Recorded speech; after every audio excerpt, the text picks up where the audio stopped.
crianças, tudo bem com vocês? Lembram de mim? Professora Karen, de Ensino Religioso? Então hoje nós vamos começar a nossa aula de Ensino Religioso do 4º ano. Vocês lembram o que a gente viu na aula passada? Na aula passada, a gente leu aquele livro sobre a canção dos povos africanos, lembra? Nós estávamos falando sobre alguns ritos que a gente tem no nosso dia a dia, alguns ritos comunitários, algumas coisas que a gente faz ou sozinho ou junto com os outros todos os dias, algumas coisas que a gente faz uma vez por ano. Lembram disso? E aí a gente leu esse livro que falava sobre um rito que aquele povo fazia quando a mamãe estava grávida e ia ganhar o bebê. A gente viu alguns ritos de iniciação, lembram disso? E aí a nossa tarefa era fazer então o registro de um rito que você conhece. Você conseguiu fazer? Dá uma olhadinha lá no seu caderno, lembra dessa atividade? Se você não conseguiu completar essa atividade, não tem problema. Lembra? Você podia escrever ou fazer os desenhos, mas eu sei que aí você tem um monte de tarefa para fazer das outras aulas e às vezes não deu tempo. Não tem certo e errado nessa tarefa, porque é uma coisa que você conhece, que faz parte do seu dia a dia, que faz parte da sua vivência. Por isso, a prof não trouxe nenhum pronto hoje para você ver. Eu não fiz o meu, porque aí você ia poder pensar que, mas olha, a professora fez isso, fez aquilo, ou o meu é diferente. Não tem problema. Lembra que nós conversamos a aula passada? Os ritos são pessoais ou da comunidade onde você vive. Então, pode ser que seja diferente, mas isso não quer dizer que está errado, porque todas essas experiências devem ser respeitadas e são importantes. E depois que a gente fez, então, esses ritos pessoais, a gente estudou os ritos de iniciação, aqueles realizados quando nasce um bebezinho na comunidade. Lembra que nós vimos que algumas comunidades fazem o batismo do bebê, outras fazem um ritual só para apresentar o bebê para aquela comunidade religiosa, ou um rito para escolher o nome daquela criança, um rito quando a criança vai aprender a comer depois que ela para de se alimentar só do leite da mãe, e aquele rito que todo mundo tem, eu tenho, você tem, que é aquele do registro civil, que é também um rito de nascimento. Todo mundo passa por esse processo para ter o seu documento. Alguém da família vai lá e faz esse rito, que é o registro civil. Mas aí você deve estar se perguntando, a nossa aula de hoje ainda é sobre ritos. Que rito será que nós vamos ver hoje? Sobre o que nós vamos aprender na aula de ensino religioso de hoje? Então, nós vamos agora para a nossa aula de hoje. E para a nossa aula de hoje, eu preparei uma abertura especial. Então, a gente vai ver, é bem rapidinho, é um videozinho só de entrada para você tentar imaginar sobre o que é a aula de hoje. Vamos ver para ver se você consegue adivinhar?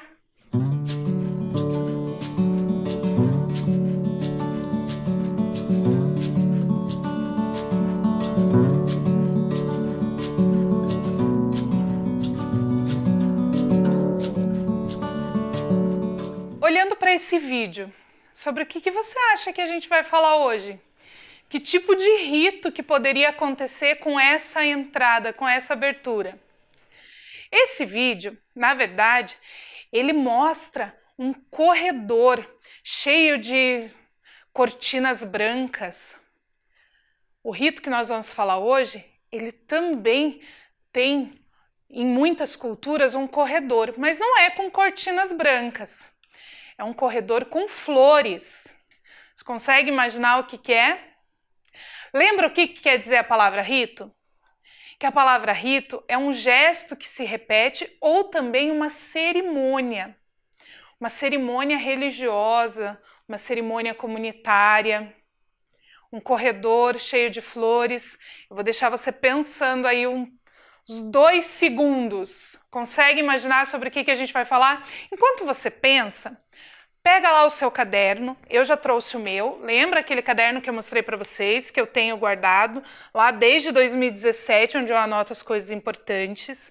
Então pega o seu caderno, que a gente vai falar hoje sobre os ritos de passagem. O que será que é um rito de passagem? O que a palavra passagem quer dizer para você?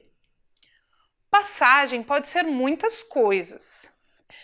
Mas nesse caso do que a gente vai trabalhar hoje, o rito de passagem, ele é uma cerimônia que marca a mudança na vida da pessoa. Essa mudança na vida da pessoa, ela pode acontecer em vários momentos. Pode ser quando ela faz uma determinada idade. Por exemplo, quando a gente faz 18 anos, a gente deixa de ser criança, adolescente, para virar adulto. A gente chama na nossa sociedade de maioridade. Você deixa de ser de menor, que é menos de 18 anos, e passa a maioridade, que é um momento que a gente já tem que assumir algumas responsabilidades. A gente começa a votar, a gente já pode casar, já pode dirigir, muitas coisas que antes a gente não podia fazer porque não tinha 18 anos ainda. Então, fazer 18 anos na nossa sociedade, aqui no Brasil, é também um rito de passagem. Mas o rito de passagem que nós vamos falar hoje, ele não muda só a idade da pessoa e a responsabilidade. Muda o que a gente chama de status social. A pessoa deixa de ser uma pessoa solteira e passa a compor uma nova família. Quando a gente casa, a gente deixa de ser parte só da família dos nossos pais e dos nossos irmãos e começa a formar uma família nova com um companheiro. Essa família nova pode ser só a pessoa com o seu companheiro, a pessoa, o seu companheiro e um cachorrinho e um gatinho, ou ter filhos. Nem todas as famílias as pessoas têm filhos, algumas pessoas não têm. Mas então, quando a pessoa casa, ela muda o seu status dentro da comunidade. Ela deixa de ser uma pessoa solteira para formar uma nova família. E é sobre esse rito que nós vamos falar hoje. Esse rito de passagem que é composto pelo casamento. E o casamento, em várias culturas, tem processos diferentes. A gente vai ver alguns aqui hoje. Para a gente começar, a gente vai fazer a leitura de um livro, que é esse livro aqui, O Noivo da Ratinha. Quem escreveu esse livro foi a Lúcia Hiratsuka. Aí vamos pensar, Lúcia Hiratsuka. Esse nome, a gente imagina que ela é de qual origem? Provavelmente lá da Ásia, do Japão, da China, aqueles países que a gente já viu numa aula anterior. E olhando a capa do livro, a gente consegue imaginar que esses ratinhos também vêm dessa região, ou da China ou do Japão. E esse livro aqui, ele vai contar então sobre o casamento da ratinha. E eu vou convidar você para ler comigo. Então, a gente vai começar a ler esse livro do Noivo da Ratinha. Era uma vez no Japão, numa certa aldeia, num certo telhado de uma certa casa, vivia uma família de ratinhos. A filha era bela, mais bela de todas as ratinhas. Nenhuma outra no mundo era tão linda, tão meiga, tão gentil, tão graciosa. Nossa filha está na idade de se casar, comentou o pai. E com quem? Perguntou a mãe. Ah, não pode ser um noivo qualquer. Quero que seja o mais poderoso do mundo. Mas por mais que pensassem, nenhuma ideia surgia de quem seria o mais poderoso do mundo. Decidiram então perguntar ao avô. Afinal, era ele o mais experiente. Vovô, o senhor sabe quem é o mais poderoso do mundo? Ele pensou, deixou tremer os seus bigodes e concluiu. Bem, é o Senhor Sol. Sem ele, ficamos no escuro. Sim, ele é o mais poderoso do mundo. Ora, Como é que não pensaram nisso antes? O casal ficou radiante.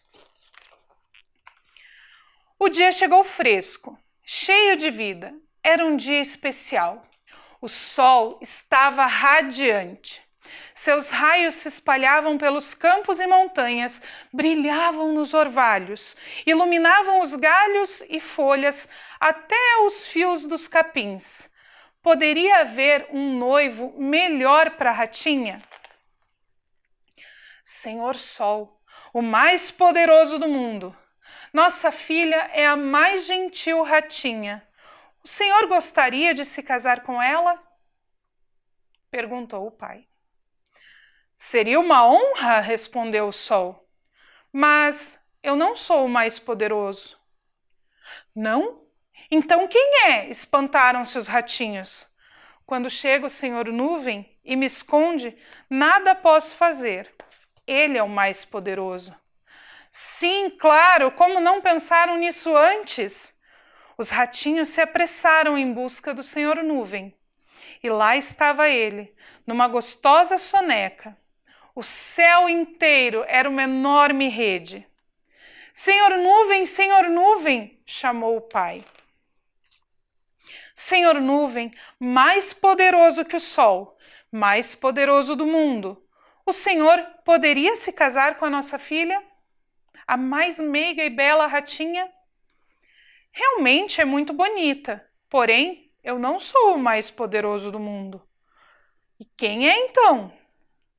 Se vem o Senhor Vento, ele me carrega para bem longe. Ele é o mais poderoso do mundo. Pois é claro, como não pensaram nisso antes? E os ratinhos se apressaram. Tinham que falar com o Senhor Vento. As folhas se agitavam e se esvoaçaram, subindo pelos ares em piruetas. Senhor Vento, está por aí? Mais poderoso que a nuvem, mais poderoso que o sol, mais poderoso do mundo. O senhor gostaria de se casar com a nossa filha? O vento passou raspando pelas orelhas da mamãe rata, tocou as faces da linda ratinha, soprou o bigode do pai e brincou com as folhagens. Depois disse: "Ah, eu não sou o mais poderoso do mundo. O mais poderoso é o senhor Muro. Eu sopro, sopro e ele continua lá, no mesmo lugar. Ele é o mais poderoso." Não é que o vento tinha razão? Como não pensaram nisso antes? Os três voltaram depressa para casa, um pouco cansados de tanto caminharem, e ali estava o Muro, firme como sempre. Senhor Muro, mais poderoso que o vento, mais poderoso que a nuvem, mais poderoso que o sol, mais poderoso do mundo. Gostaria de se casar com a nossa filha? A ratinha mais linda e mais graciosa? Que honra! Mas devo avisar que eu não sou o mais poderoso do mundo. Agora, antes de eu terminar de ler o livro, pega o seu caderno, pega lá e você vai escrever no seu caderno o que você está pensando. Quem será o mais poderoso que irá se casar com a ratinha? Eu vou dar 2 minutinhos para você pensar e escrever no seu caderno. Quem é o ser mais poderoso do mundo? Que é mais poderoso que o sol, mais poderoso que a nuvem, mais poderoso que o vento, mais poderoso que o muro e que vai se casar com a ratinha. 2 minutinhos para você pensar e escrever aí e eu já volto para terminar a história e contar para você quem é o ser mais poderoso do mundo que vai se casar com a ratinha.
Então, vamos ver quem vai casar com a ratinha? Se você escreveu o rato, você acertou. Vamos ver o que eles dizem no final? Eu não sou o mais poderoso do mundo, disse o muro. Mais poderoso do que eu são os ratos. Sim, nada posso com os seus terríveis dentinhos. Puxa, admirou-se o pai. É claro, espantou-se a mãe. E como não pensaram nisso antes? Então eram eles os seres mais poderosos do mundo? Assim sendo, não demorou muito para que a mais bela ratinha encontrasse um noivo perfeito, um belo jovem do telhado vizinho. O casamento foi um acontecimento e tanto. Festa com muitos convidados, depois bastante comentado nos telhados e telhados da região. E sabe o que os ratinhos continuam acreditando até hoje? Que eles são os seres mais poderosos do mundo. Então essa era a história do casamento da ratinha. E a gente pode ver aí no desenho algumas coisas que aconteceram na festa do casamento. E aí eu pergunto para você, você já foi em algum casamento? Já foi em algum desses ritos de casamento? Então, você pega o seu caderno de novo, onde você anotou o rato, que nós vamos agora fazer uma parte da nossa tarefa. Hoje a gente vai usar bastante o caderno, porque a gente vai usando durante a aula para nós conseguirmos falar então sobre esse rito do casamento.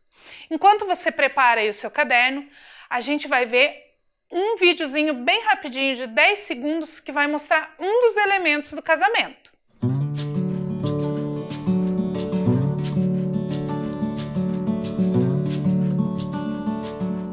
Então, agora que você já está com o seu material de anotação, você vai copiar essa tabela que vai aparecer na sua tela.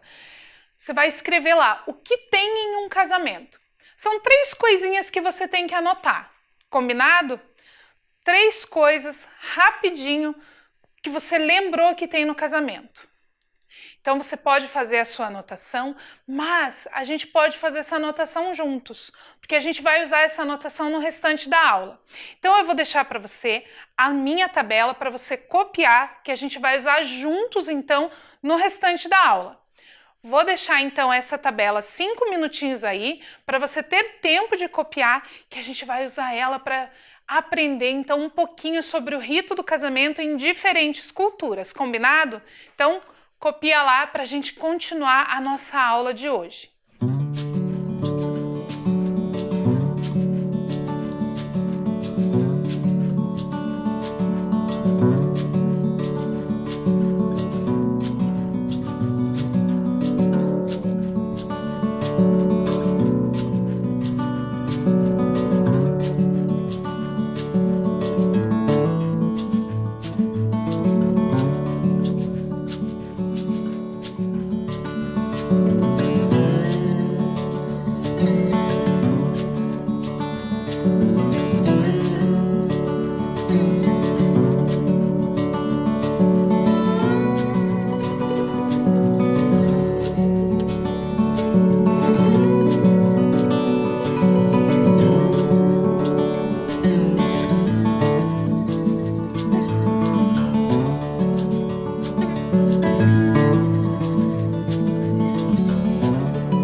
Agora que você já copiou, a gente vai falar sobre esses 3 elementos que tem nos casamentos: os noivos, o sacerdote ou juiz de paz e as alianças ou um outro símbolo. Por que ou um outro símbolo? Lembra que na aula de ensino religioso a gente vê esses ritos, essas culturas diferentes de várias religiões, de vários lugares do mundo? Então, por isso, a gente vai ver que não são todos os países que fazem o casamento igual, não são todas as religiões que fazem o casamento igual. A gente vai ver na aula de hoje alguns elementos de casamento de diferentes culturas, diferentes religiões. Então, como são esses casamentos? A primeira coisa que a gente vai ver é como os noivos se vestem. Como que você imagina a roupa dos noivos num casamento? Você que já foi num casamento, como que o noivo e a noiva estavam vestidos para essa cerimônia? O que a gente costuma ver bastante aqui no Brasil é essa vestimenta tradicional. Esse é um casamento cristão dos Estados Unidos, essa foto que eu trouxe para vocês. A noiva está de vestido branco, ela leva um buquê de flores na mão e o noivo está com então essa roupa que é tipo um terno, uma gravata. No casamento cristão, ou nos casamentos que a gente diz da cultura ocidental, é comum que os noivos se vistam dessa forma, porque é tradicional então dessa cultura. Mas será que os noivos em outros países, em outras religiões, também se vestem assim?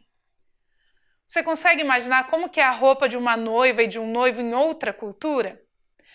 O próximo que a gente vai ver é um casamento budista no Japão. Olha como que essa noiva está vestida. A roupa dela também é branca, assim como aquela noiva que a gente está acostumado a ver. Mas é igual àquele que a gente viu? Bem diferente, né? Essa é uma roupa tradicional do Japão.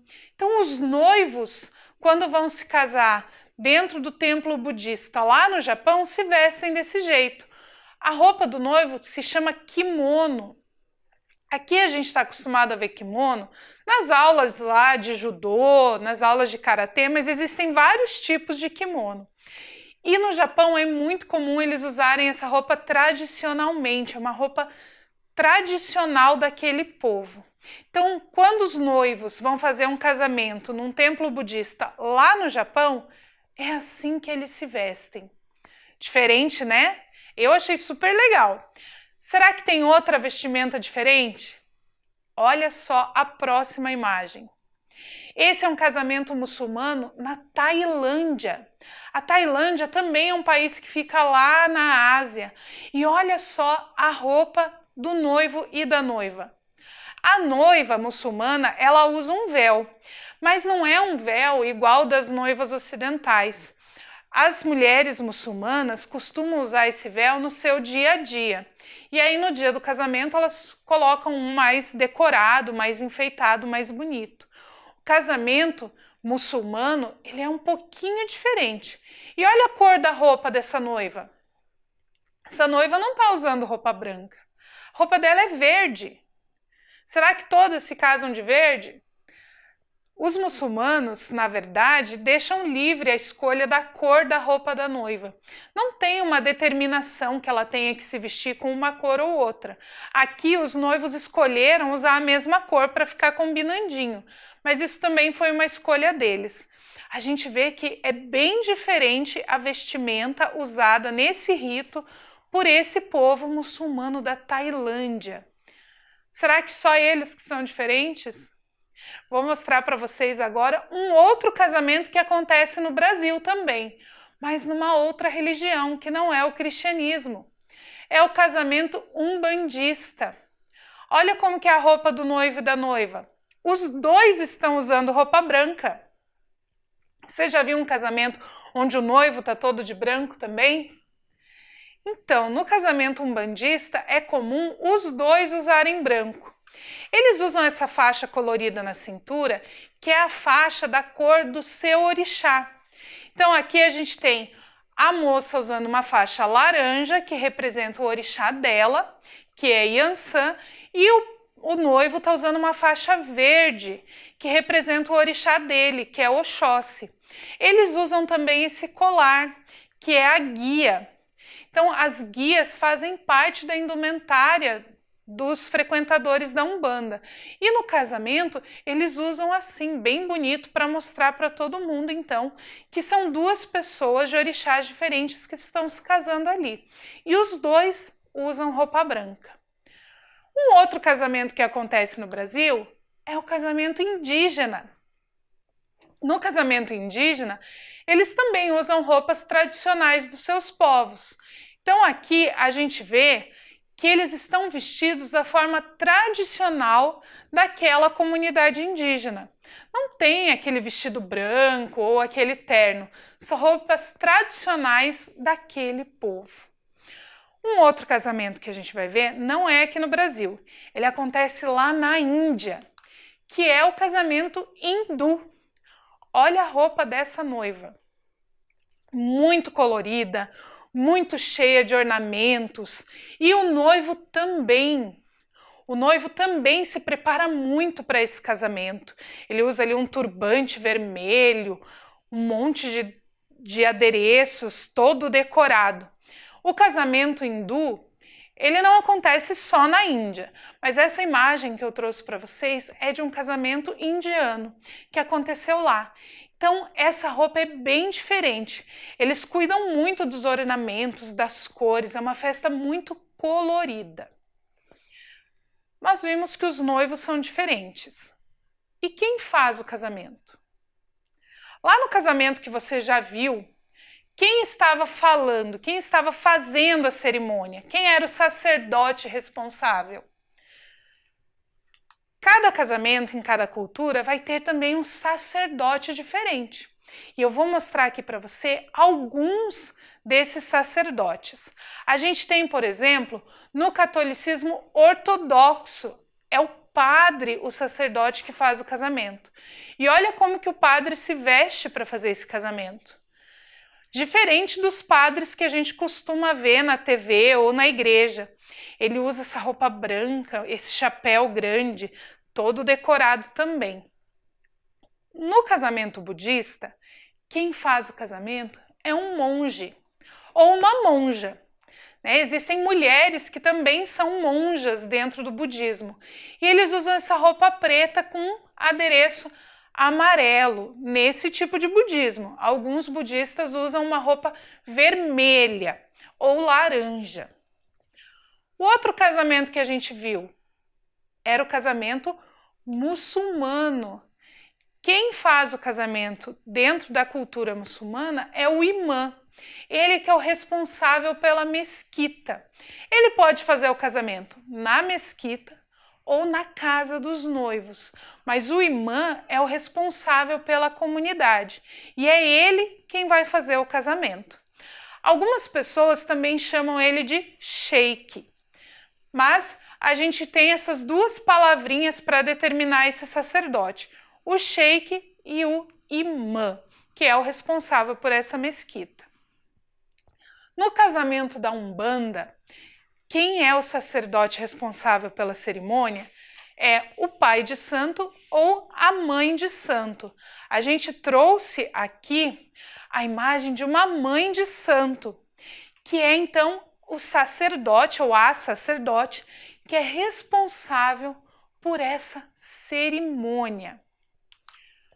No casamento indígena, quem pode fazer essa cerimônia? É o cacique, que é o responsável, então, político daquela comunidade, ou o pajé, que é o responsável, então, pela questão espiritual da comunidade. O pajé, então, que faz essa cerimônia, que é um pouquinho diferente também do que a gente está acostumado a ver. E no hinduísmo, a gente tem também um sacerdote responsável, que é esse senhor que usa essa roupinha branca ou laranja, e é ele quem vai fazer a cerimônia, quem vai falar com os noivos. Bem diferente do que a gente estava acostumado a ver, eu tenho certeza que é diferente do casamento que você já foi. E qual era a terceira coisa que a gente anotou lá naquela tabela? as alianças. Será que todo casamento tem aliança? Será que todos os povos, todas as culturas usam esse símbolo lá na cerimônia de casamento? Vou te mostrar alguns símbolos que tem em casamentos diferentes ao redor do mundo. Vamos ver então? Então a gente tem as alianças. Elas são comuns na cultura ocidental. Elas vão trazer então alguns significados para esse casamento. A aliança, ela simboliza o amor e a união daquele casal.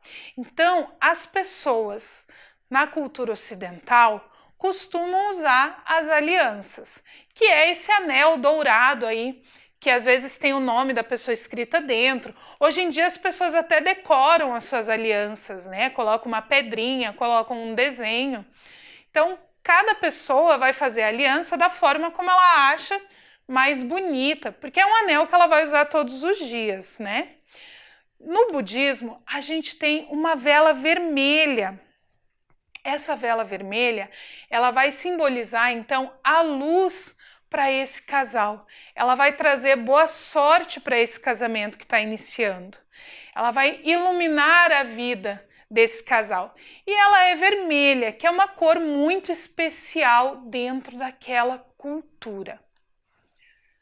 No casamento muçulmano, a gente tem uma questão bem legal, que é essa decoração nas mãos da noiva, que é esse desenho feito de rena.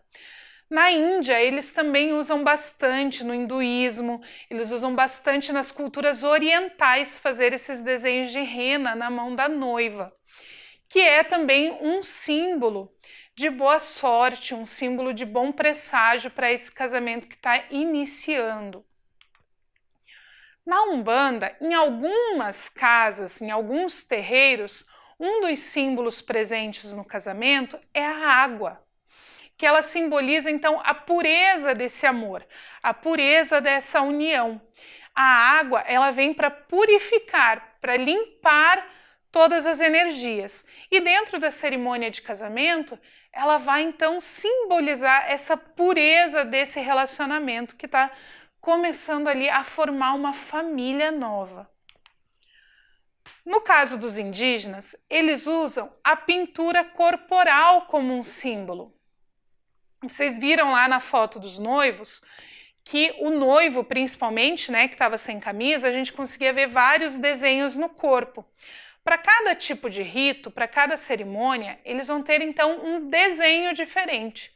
E para o casamento também. Então, um dos símbolos presentes no casamento indígena é a pintura corporal, que tem desenhos próprios para essa cerimônia. E no hinduísmo, a gente tem uma parte da cerimônia que é o Saptapadi. É difícil de falar esse nome, enrola um pouquinho, né?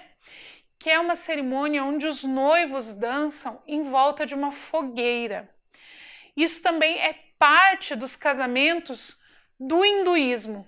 Quando eles fazem lá na Índia, naquela cultura, os noivos dançam em volta da fogueira. Nossa, o casamento que você foi tinha tudo isso? Com certeza, algumas coisas aí você viu parecidas, mas não tudo isso, né? Cada cerimônia, cada povo, cada religião vai ter uma característica diferente dentro desse rito do casamento. Muita coisa, né? Então, agora a gente vai rever o que a gente aprendeu na aula de hoje. Então, como que a gente começou a nossa aula hoje? Nós lembramos do que nós vimos na aula passada, que nós falávamos sobre o rito de iniciação. Depois, nós aprendemos o que é um rito de passagem. Nós lemos a história do noivo da ratinha, né, que a gente viu ali que a ratinha precisava encontrar um noivo e eles estavam procurando, né, qual seria o ser mais poderoso do mundo para se casar com a ratinha. Fizemos uma lista com os elementos do casamento, o que tem nessa cerimônia, nesse rito de passagem que é o casamento. Conhecemos a vestimenta, os símbolos e os sacerdotes de diferentes religiões. Muita coisa nessa aula de hoje, né? Muita coisa para você pensar aí durante a semana.